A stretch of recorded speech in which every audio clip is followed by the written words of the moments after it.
जम्मू कश्मीर कांग्रेस के सदर तारिक हमीद करा ने हुकूमत से यात्रा और मजहबी सयाहत को फरोग देने पर मौसर इकदाम की जरूरत पर जोर दिया ताकि मजहबी मकामात की अहमियत को मजीद उजागर किया जा सके। उन्होंने डल झील और माता वैष्णो देवी को सकाफती विरसा करार देने का मुतालबा किया। साथ ही उन्होंने सेहत और तालीम के शोबे में बजट में कमी पर भी तशवीश का इजहार किया।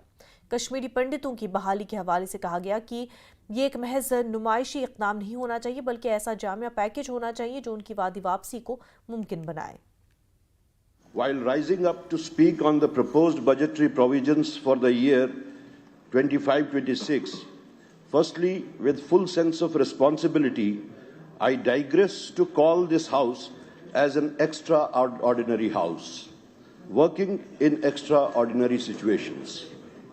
This isn't a normal House as it used to be before abrogation of our constitutional guarantees on 5th of August 2019.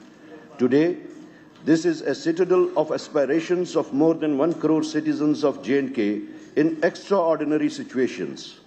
It stands as a historic institution marking the restoration of democracy after a prolonged struggle, a triumph we owe to the gracious wisdom of Honorable Supreme Court.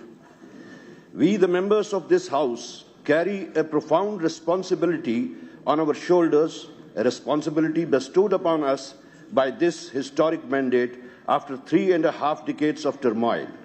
This mandate is even more special, keeping in view the first-time voters, the voters who have been voting since decades, and a section of voters who stayed away from this electoral process for decades, but are participating in it for the very first time.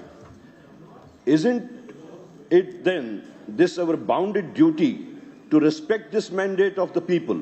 I fear if this House does not live up to the expectations of the people in general and the youth in particular, a sense of cynicism and despondency might creep in these people, thereby undermining their faith in democracy and democratic institutions.